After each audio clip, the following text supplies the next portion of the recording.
up, man? How you doing, man? That sounded great. Good. Oh, thanks, man. Yeah, doing all right. It was dreamy. Yeah. I'm here to drone out for you guys, Well, man. it's drone out with Phil of Caspian. I'm Chris Keys for Premier Guitar, hanging out late night in Nashville, Tennessee. I know that you're on the East Coast, Phil. Is everything going well with you and the band? Yeah, Relatively? it's a strange time. Yeah. Yeah, relatively well. Lots of ups and downs.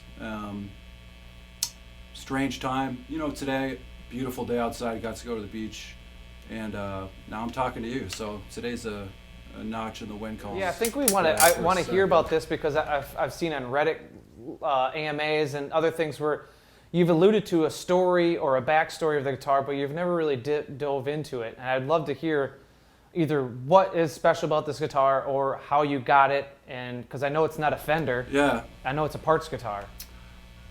Yeah, it's a strange. Again, it's a Frankenstein. I guess I could give you like the potted history of it, because I mean the story itself is so long, and there's a lot of cool little nuances to it. But like I said, when I was discovering offsets, I encountered this on eBay. I was just scrolling through, and it got to that point where I was scrolling through like so fast that everything was becoming a blur, and then all of a sudden I scrolled past this, and then it was like, well, I scrolled back to look back up at it and get a closer look. And you know, after interrogating it a little bit, like I just thought it was a gorgeous instrument, and I wanted to know more about it. So I contacted the seller, and he put this together from stock Warmouth parts. So the body is swamp ash. I think it's like some kind of alder or something. He had different pickups in this. I've swapped the pickups out at this point. He originally wanted this to be like he had a Pizio pickup, so he wanted it to be like half acoustic, half electric, which I didn't really have much need for. Like I'm a Stone Gossard fan and everything, but like that's just a little, it's like a step too far for me. It did have the tuning and volume knobs on it when I originally got it, but over the years, I think it was 5 or 6 years ago, I was down with a luthier in Boston whose name is totally eluding me, and I was like, you know, I don't need them, they're in the way. I'm just like ripping my pinky up every single night, just smashing it on these knobs, and I never touch them. If I do, it's just like an anxious twitch or something. Mm-hmm. So I took those out, this section was actually an on-off. So once I took the Pizio out, I put in these two Soap Bar P90s, and that gave it this really interesting like Tom Morello on-off thing, so I could do like some twitchy stuff with it.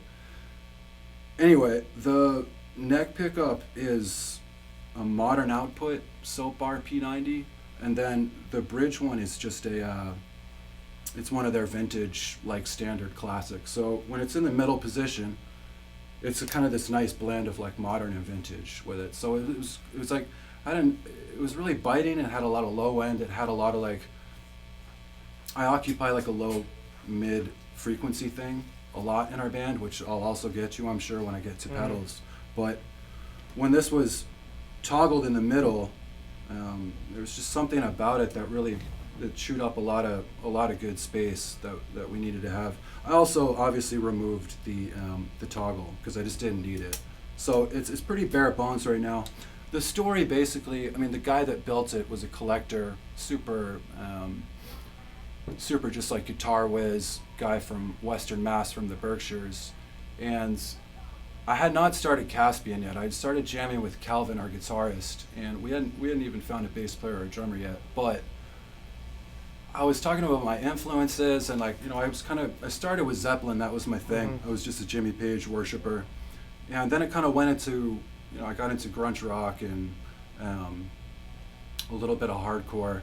Then I went through this crazy Brit rock phase where people like Nick McCabe from The Verve, Johnny Marr, even Noel Gallagher to a certain extent, just like the simple way that he would use delays. I was talking to him about like this crazy trajectory I'd had, and I just stumbled across post-rock music, vis-a-vis Godspeed You Black Emperor. And we were just really vibing, we were having a really good conversation about it, and there was some kind of bond I felt to this instrument.